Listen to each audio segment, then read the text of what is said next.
buenos días a todas y a todos.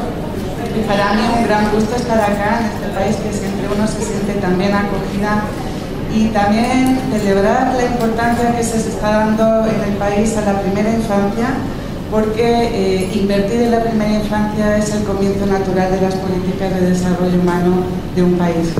Lo que yo quiero compartir con ustedes es, como se titula la ponencia, que es una educación de calidad en la primera infancia, pero desde un enfoque de derechos, porque hay muchos enfoques de calidad. Lo que yo quiero compartir es desde el enfoque de derechos y, por tanto, voy a partir del derecho a la educación. ¿Qué es el derecho a la educación? Ahí tenemos a Mafalda y a Felipe. Dice: nuestro derecho a la educación es tan indiscutible que no hay la más mínima esperanza de que algún alma caritativa nos lo quite. Genial la conferencia. Bueno, efectivamente la educación no es un bien de consumo, no es un mero servicio, es un bien público y es un derecho humano fundamental por el hecho fundamental de que gracias a la educación somos humanos. Como dice Fernando Savater, el filósofo, nacemos humanos, pero no lo somos del todo hasta después. Somos la única especie que requerimos de educación y de la interacción con los otros, como se señaló en la ponencia de Marchesi, a lo largo de la vida para desarrollarnos como seres humanos. Esto significa, por tanto, que la educación tiene un valor por sí misma y no siempre a veces verla de manera utilitarista como un medio para el crecimiento económico, que también lo es, pero en sí tiene un valor per se porque gracias a ella somos humanos. Y también gracias a ella se desarrollan las sociedades. De hecho, uno de los componentes del índice de desarrollo humano de los países es la educación. Pero hay otro tema importante de considerar la educación como derecho, es que hacer efectivo el derecho a la educación nos abre las puertas a gozar otros derechos. Difícilmente podemos acceder a un empleo digno si no tenemos educación, o tener una verdadera expresión o participación política si no somos educados. Pero también es verdad que para hacer efectivo el derecho a la educación hay que asegurar otros: el derecho a una nutrición adecuada, a la salud, el derecho de los niños a no trabajar, el derecho a un trato digno. Esto nos habla de que los derechos humanos son interdependientes, son indivisibles y necesitan políticas intersectoriales que los aborden de manera integral.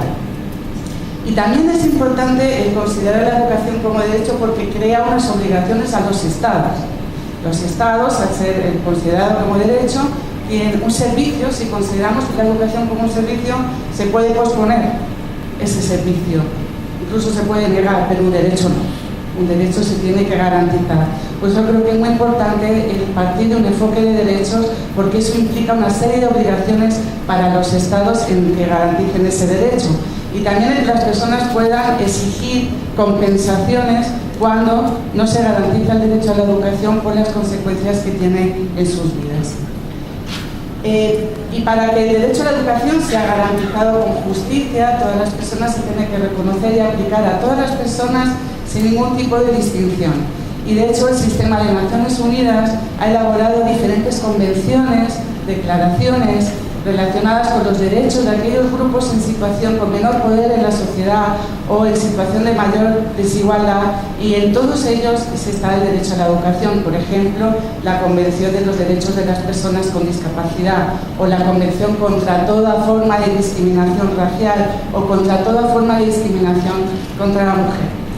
Pero hay una convención muy poco conocida de la UNESCO, que es la Convención contra toda forma de discriminación en la educación, que es del año 60.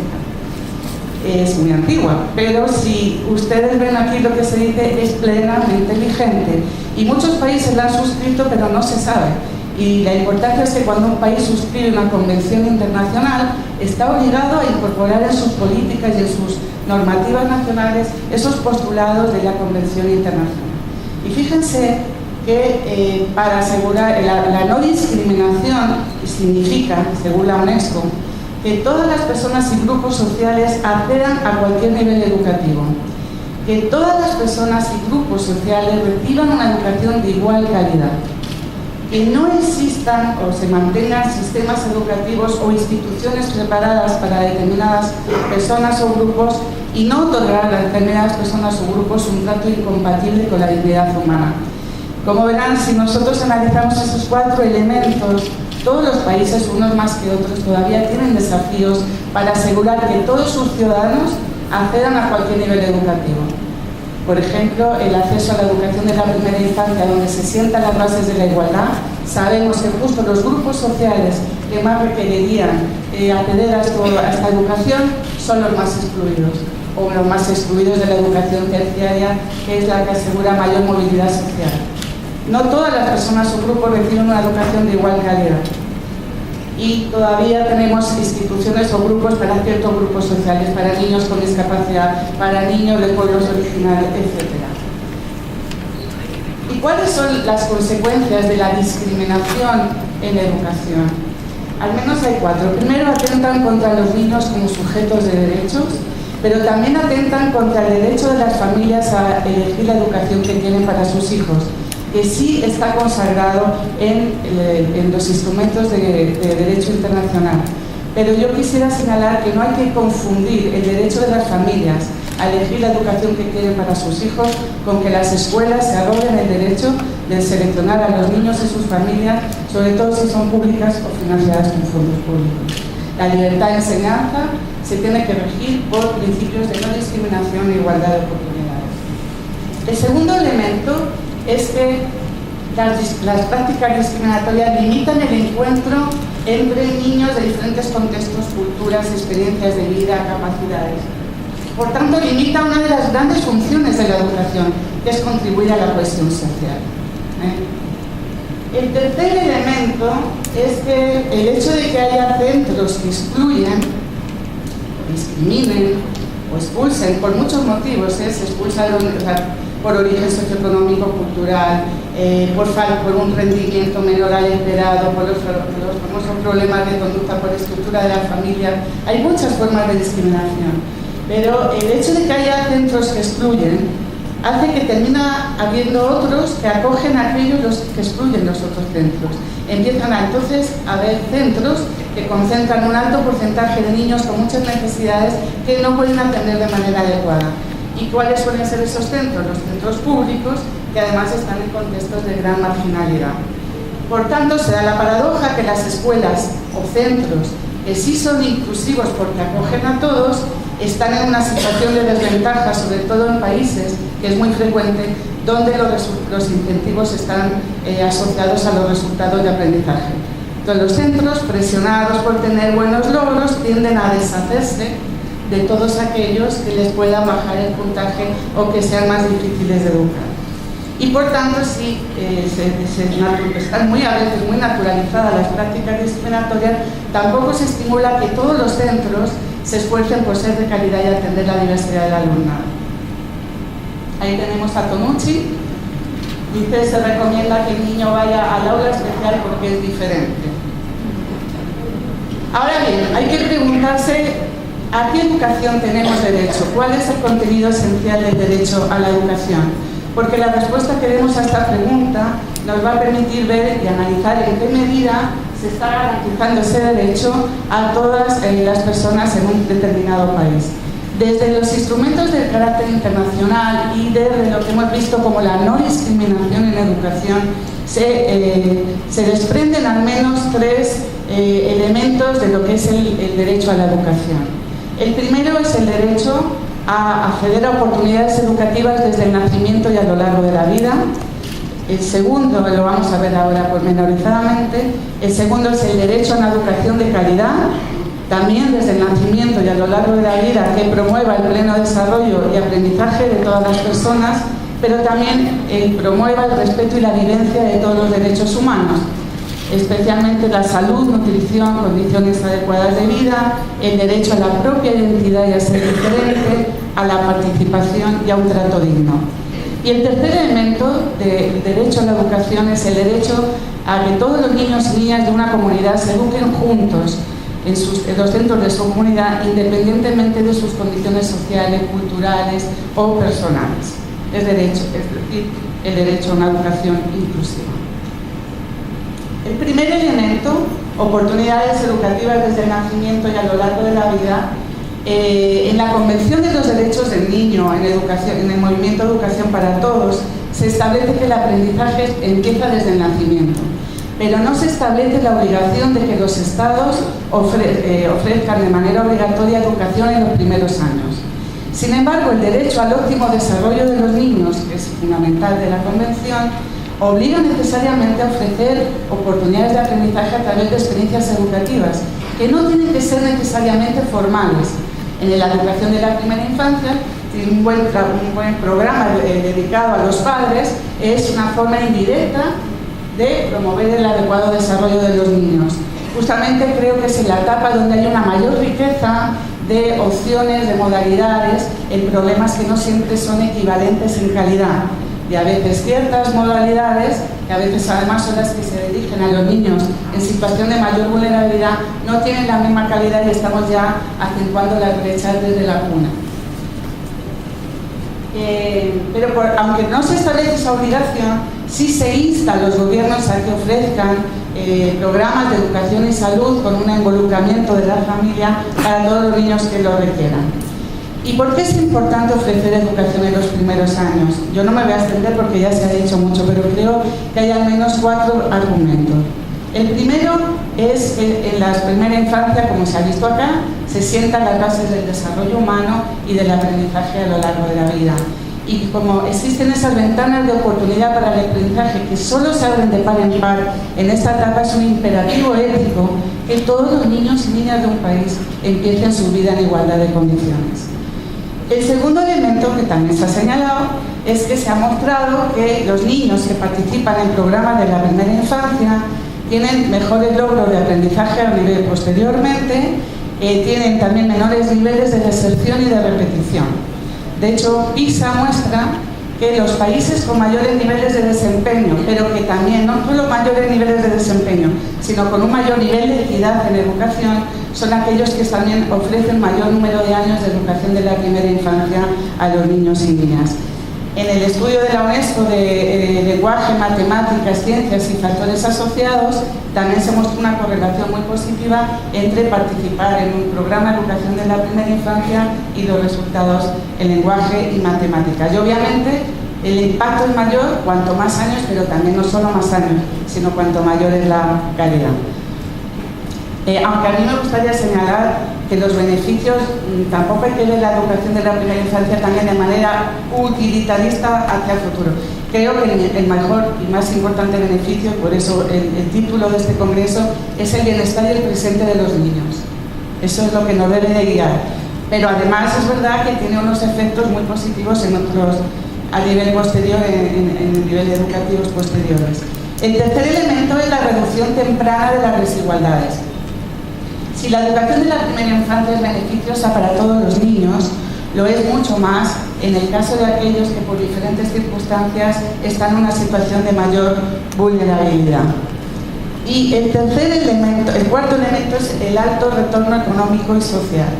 Saben que ya hay varios premios Nobel de Economía que han mostrado que por $1 que se invierte en la primera infancia, el retorno es mucho mayor que lo que se invierte en la educación postsecundaria.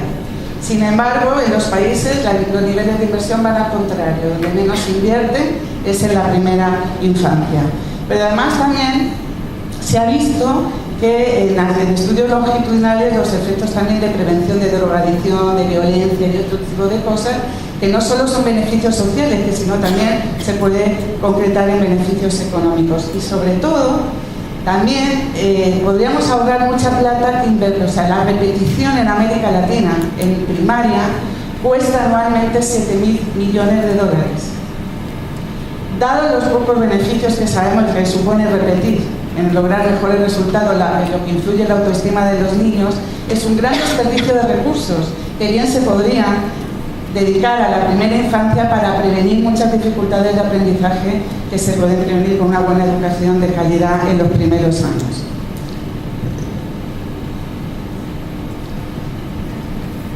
Ahora, el segundo elemento es el derecho a una educación de calidad desde el nacimiento y a lo largo de la vida. La calidad ahora mismo está siendo, con equidad, es una de las prioridades de todas las políticas de los países y se puede decir que ningún país está contento con la calidad de su educación. lo cual es lógico porque a medida que se van logrando ciertas metas se aspira más y porque las exigencias en materia de conocimiento van variando continuamente. Y como decía antes, el derecho a una educación de manera equilibrada el desarrollo de todas las capacidades y las potencialidades de las personas y sí preparan para ejercer la ciudadanía en sentido amplio. Y hay muchos niños que están incluidos en la escuela, pero están excluidos del aprendizaje o no aprenden lo necesario para luego participar en igualdad de condiciones en las diferentes áreas de la vida social. Y también una educación de calidad es aquella que promueve el conocimiento y la vivencia de todos los derechos humanos. Y voy a señalar 4, especialmente el derecho a la salud, nutrición y condiciones adecuadas de la vida. Esto influye notablemente en el desarrollo y aprendizaje y bienestar de los niños y niñas, pero obviamente no solo competencia del sector de educación, como se decía anteriormente, esto requiere el trabajo articulado de diferentes sectores como son salud, bienestar social, vivienda, etc. Ahora desde la escuela, desde lo que es el sector educativo, sí hay una serie de aspectos que se pueden promover, como el que los niños tengan una dieta equilibrada, como el que aprendan rutinas de cuidado, de higiene y de vida saludable, el hecho de coordinarse con otras instancias de la comunidad para controles de peso, talla, prevención, vacunaciones, etc. El derecho a la participación. La participación es un objetivo y un medio de la educación. Formamos a las futuras generaciones para que participen plenamente, como plenos ciudadanos, en todas las áreas de la vida social. Pero también debe ser un medio para aprender en la escuela, y desde los niños más pequeños. Y la participación tiene muchos significados. Está desde lo que supone el participar lo más posible en el currículum y las actividades educativas, el ser sujeto activo en el propio proceso de aprendizaje, el escuchar a los niños en todas aquellas decisiones que les afectan, el que los niños puedan expresar sus opiniones libremente, y eso hay que potenciarlo desde la primera infancia. Yo creo que esta es una de las grandes asignaturas pendientes de la educación. Cuando nosotros a los niños chicos ya les incorporamos para desarrollar proyectos educativos a partir de sus intereses, cuando pueden elegir entre varios juegos o cómo realizar una actividad, incluso preguntarles, aunque sean pequeños, cómo les gusta aprender más, cómo se sienten en el aula, etc. Eso es participación y hay que promoverlo porque le da un estatus diferente al niño. Ya no es un sujeto pasivo receptor de servicios, sino un sujeto activo que tiene un rol activo en su propio desarrollo y aprendizaje. El derecho a un trato digno. En la Convención de los Derechos del Niño se establece claramente que tienen que estar libres de todo tipo de maltrato, abuso, negligencia. Y que la disciplina que se aplique en los centros educativos tiene que ser acorde con la dignidad de los niños. Y la violencia, la humillación o el maltrato, además de afectar el bienestar de los niños, influye en su autoestima y también influye en el aprendizaje. De hecho, muchos estudiantes a veces terminan abandonando la escuela debido a un maltrato de los adultos o de los propios iguales, etc. Y finalmente, el derecho a la propia identidad. Como seres humanos, todos tenemos una serie de atributos que nos asemejan, que es nuestro sentido de pertenencia, pero también otros que nos hacen ser únicos e irrepetibles.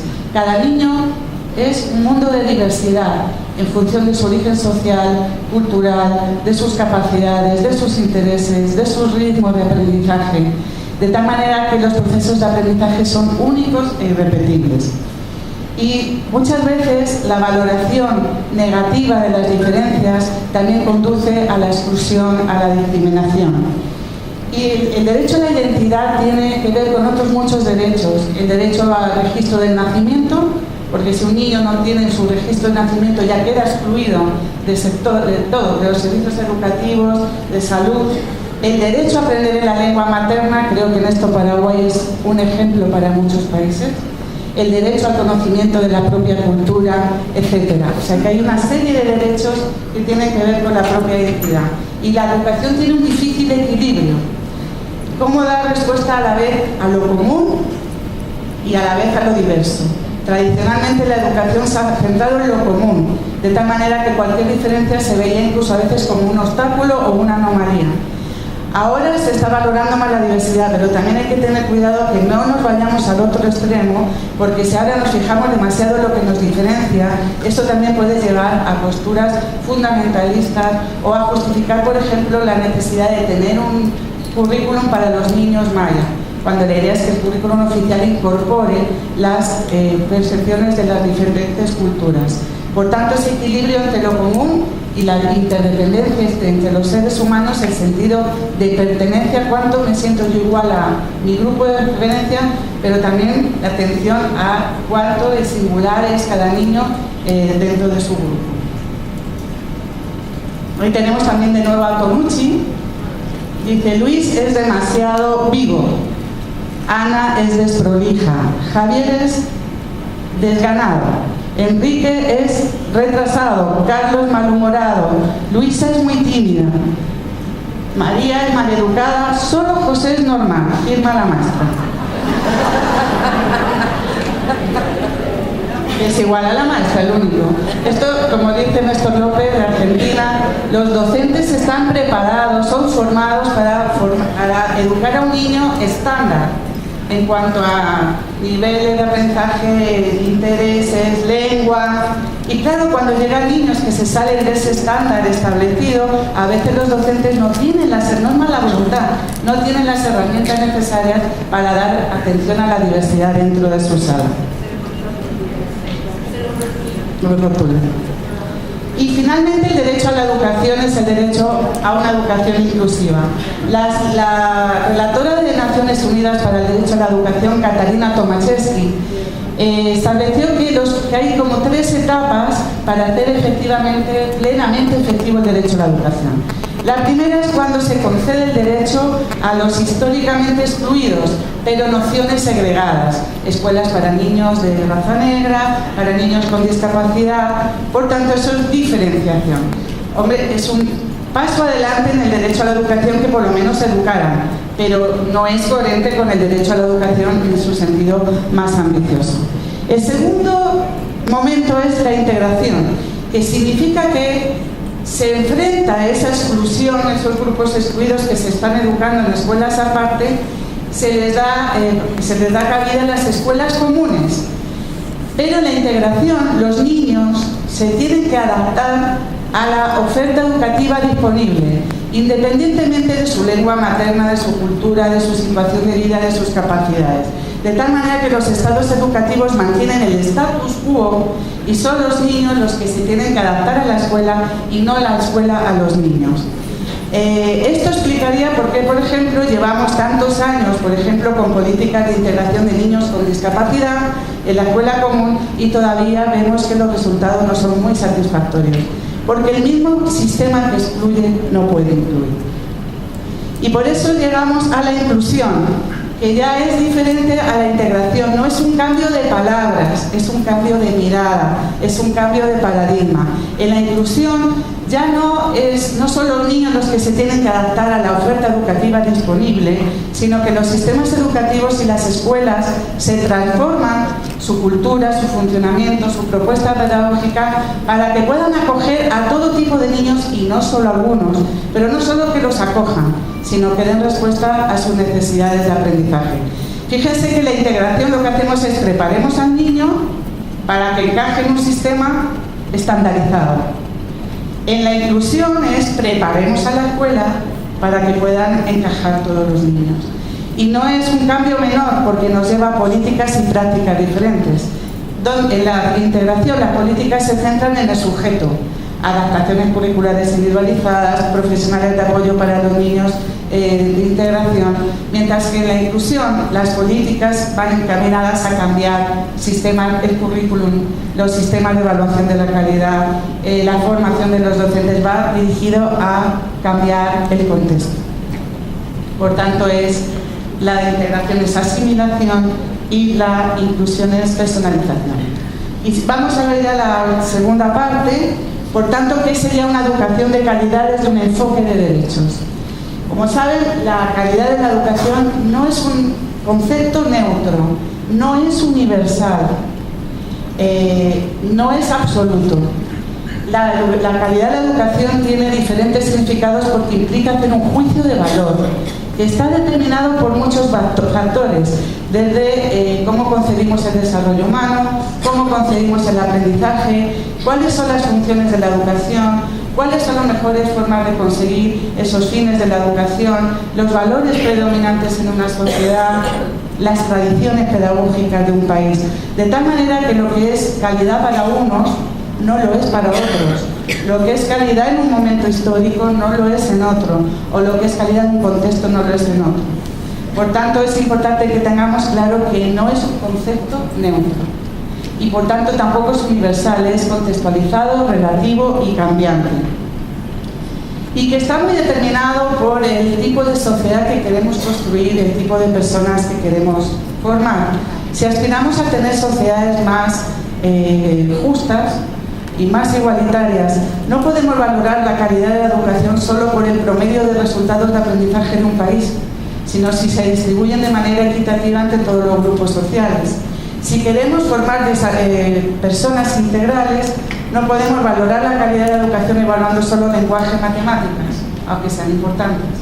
Si queremos tener sociedades también más inclusivas y respetuosas de la diversidad, no podemos decir que una educación es de calidad cuando solo representa las aspiraciones de ciertos grupos dentro de la sociedad. Por tanto, aunque hay diferentes enfoques, y por supuesto, si ya es difícil ponerse de acuerdo que es una educación de calidad, lo es más en la primera infancia. ¿Por qué? Porque la multiplicidad de necesidades que hay que tener es mayor y porque hay muchos más programas y modalidades y sobre todo porque intervienen diferentes sectores. Por tanto, es mucho más complejo ahí llegar a consensos.